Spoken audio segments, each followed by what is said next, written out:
Continue అవుతూనే ఉంది.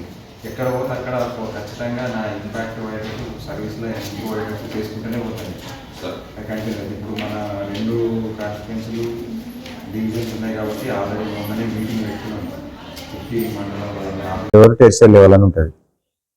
మనం ప్రైమరీ కేర్ అంటే పిఎస్సి సబ్ సెంటర్. అందులో ఏంటంటే మనం అవగాహన ఎక్కువ, జబ్బులు రాకుండా ఎక్కువ, తొందరగా చూపించుకోవాలా, ప్రాబ్లమ్స్ ఎక్కువ అయ్యేదాకా చూసుకోవద్దు. ప్రివెంటివ్ మళ్ళీ ఇమ్యూనరీ జబ్బులు రాకుండా వ్యాక్సినేషన్ అట్లాంటిది ఎక్కువ ఉంటుంది. సెకండరీ లెవెల్ అంటేనేమో ఏరియా హాస్పిటల్స్ ఆ వాటిలలో ఉంటుంది. చిన్న చిన్న కేసులు అయితే ఉంటాయి. District hospital, medical college, research centre tertiary level అంటారు. సో మనము ఈజీగా అందరికి అవైలబుల్ రీచబుల్ ఉంటాము.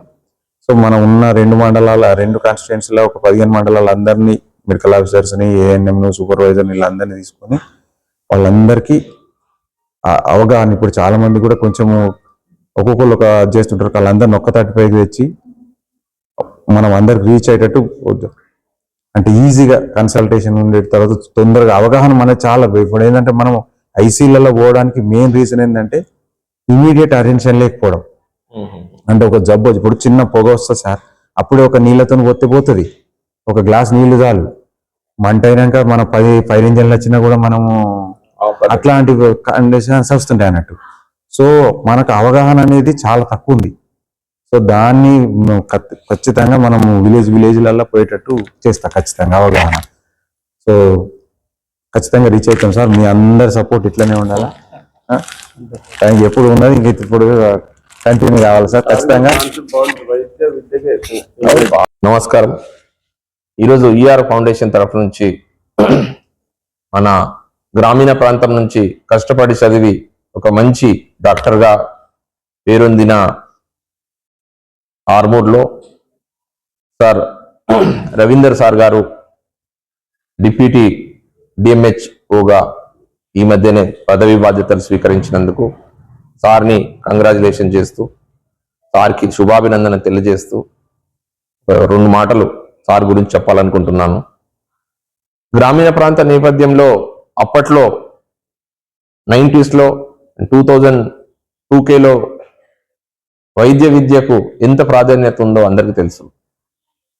ఒక చిన్న కుటుంబం నుంచి ఎంతో కష్టపడి ఒక సర్జన్ లెవెల్ వరకు వచ్చినటువంటి సార్కి ప్రాక్టికల్ మైండ్ సెట్ చాలా తెలుసు. సార్ నాకు చాలా సన్నిహితులు కాబట్టి చెప్తున్నా. ఏదైనా కూడా ప్రాక్టికల్గా ఆ భావజాలం కూడా 100% రీచ్ అయ్యే విధంగా ఉంటుంది తప్ప ఖచ్చితంగా ఎండ్ యూజర్ ఖచ్చితంగా బెనిఫిట్ పొందాలని అనుకుంటాడు.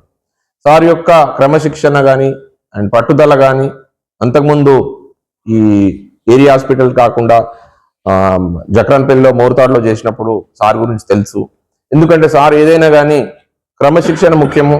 మనం ఏదైతే అటెన్షన్ ఇస్తామో రోగులకు వారందరూ కూడా ఖచ్చితంగా మనం ఇంటికి వెళ్ళిన తర్వాత గుర్తుపెట్టుకునే విధంగా ఉండాలా. కానీ సినిమాలో చూపించినట్టు గవర్నమెంట్ హాస్పిటల్ అంటే ఇంత ఇబ్బందికరంగా ఉంటుందా అనే విధంగా కాకుండా 100% prevention is better than cure లాగా రోగులకు ఫస్ట్ సార్ ఇందాక చెప్పినట్టు ఫస్ట్ అవగాహన పెంచుకొని రోగులకు, దాని తర్వాత వాళ్ళని ప్రేమగా పలకరించడం, స్టాఫ్ని కరెక్ట్గా కంట్రోల్ చేయడం, అడ్మినిస్ట్రేషన్ కరెక్ట్గా చేయడం అనేది ముఖ్యం. ఎందుకంటే పై వారు కరెక్ట్గా ఉంటేనే కింది వాళ్ళందరూ కూడా కరెక్ట్గా పనిచేస్తారు. కాబట్టి అడ్మినిస్ట్రేషన్లో సార్ టాప్ లెవెల్లో ఉంటారు. And at the same time క్రమశిక్షణ కలిగి వర్క్ ఓరియంటెడ్గా ఉన్నటువంటి సార్కి ఇప్పుడు ఈ యొక్క ఆర్మూర్ సబ్ డివిజన్ ఇంతకుముందు జరిగినటువంటి ఆర్మూర్ కానీ మోర్తాడ్ కానీ జక్రాన్పల్లి ఈ ఏరియా సబ్ డివిజన్లో ఎక్కువ గవర్నమెంట్ హాస్పిటల్లో ప్రసవాలు జరిగినాయి. కారణం ఏంటంటే ఇలాంటి ఆఫీసర్స్ ఉండడం వల్ల ఖచ్చితంగా గవర్నమెంట్ హాస్పిటల్ పైనటువంటి పాత అపోహలన్నీ తొలగించి ఖచ్చితంగా ఈ రోగులకు కానీ అయితే గర్భిణీలకు, మహిళలందరికీ కూడా మంచి ప్రాధాన్యం ఇచ్చి మంచి నీట్నెస్గా క్లీన్లీగా ఉంటూ ఈ మధ్య ఆర్మూర్ కానీ అటువంటి హాస్పిటల్స్కి వెళ్తుంటే ఎంతో నీట్ గా కనబడుతుంటే కార్పొరేట్ హాస్పిటల్లో కూడా తలదన్నే విధంగా ఇవన్నీ మంచి జరుగుతున్నాయంటే ఇటువంటి ఆఫీసర్లే. కాబట్టి సార్కి యొక్క సేవలను గుర్తించి ప్రభుత్వం కూడా డిఎంఎండ్హెచ్ఓగా ఈ డిప్యూటీ డిఎంఎండ్హెచ్ఓగా ఇవ్వడం అనేది 100% మా ఆర్మూర్ ప్రాంత వాసులందరికీ సంతోషం. మీ యొక్క సేవలు ప్రజల క్షేమాన్ని దృష్టిలో పెట్టుకొని ఉంటాయి కాబట్టి మీలాంటి ఆఫీసర్స్ రావాలి సార్. అండ్ మేమందరం కూడా మా ట్రస్ట్ ఫౌండేషన్ తరఫు నుంచి ఎంకరేజ్మెంట్ కోసం కూడా గవర్నమెంట్ హాస్పిటల్స్కి వెళ్ళాలని మేము కూడా సజెస్ట్ చేస్తాం.